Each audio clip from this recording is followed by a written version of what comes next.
I would first like to highlight or give our assessment of the current economic situation.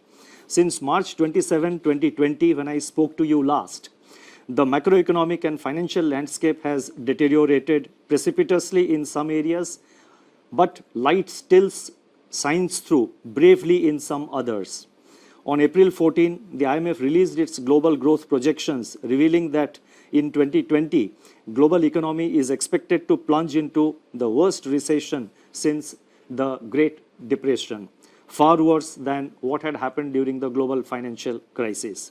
The IMF's economic counselor has named it the Great Lockdown, estimating the cumulative loss to global GDP over 2020 and 21 at around $9 trillion US dollars, which is greater than the economies of Japan and Germany combined. Within this downturn, the projections are replete with even sharper declines in output in various countries.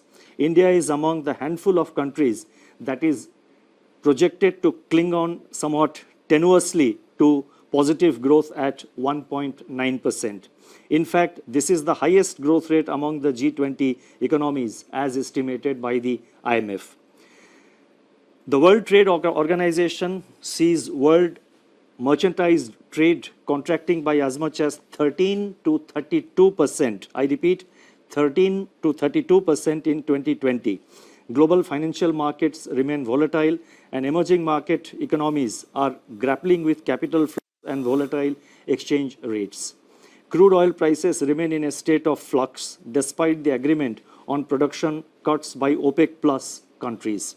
For 2021, the IMF projects sizable V-shaped recoveries, close to 9 percentage points for the global GDP.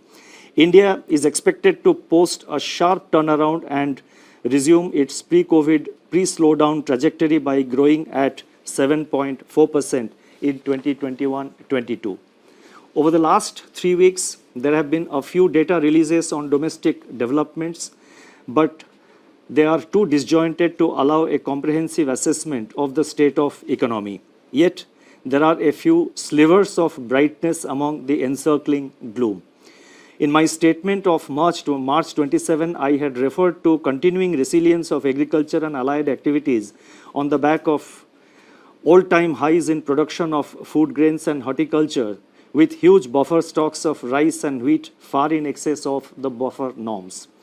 By April 10, pre-monsoon kharif sowing had begun strongly, with acres of paddy, which as you know is the principal kharif crop, up by 37% in comparison with the last season, that is, in comparison with the kharif of 2019.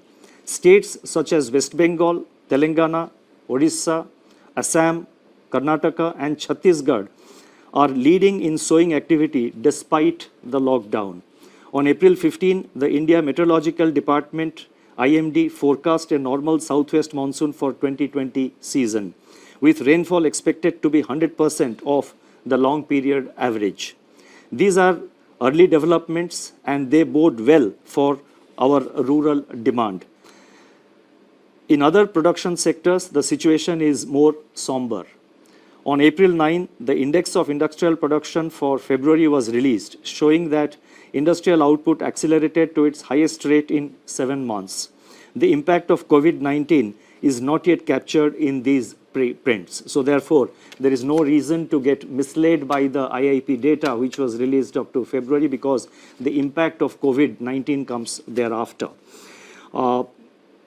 More tellingly, however, the revival in electricity generation, a coincident indicator of demand that had commenced from January 2020, has been halted by a sharp fall in daily demand in the range of 25 to 30% after the lockdown announcement on March 25th.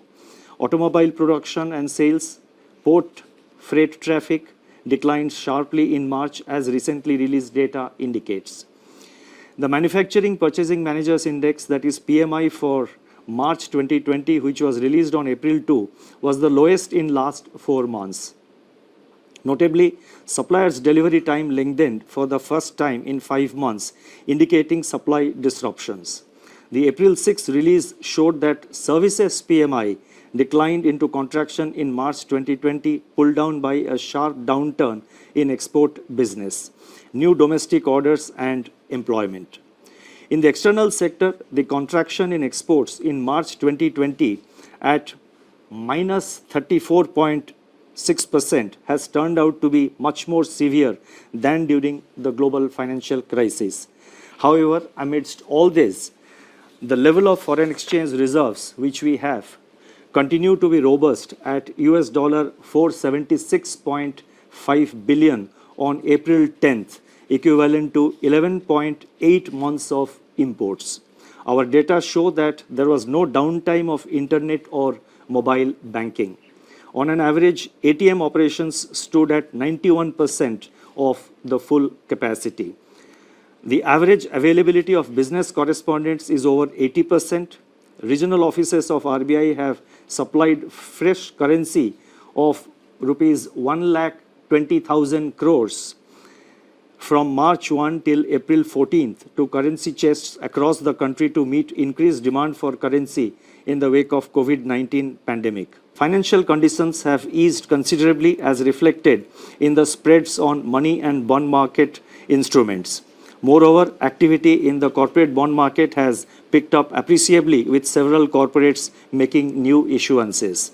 There are also some indications that redemption pressures faced by the mutual funds have also somewhat moderated.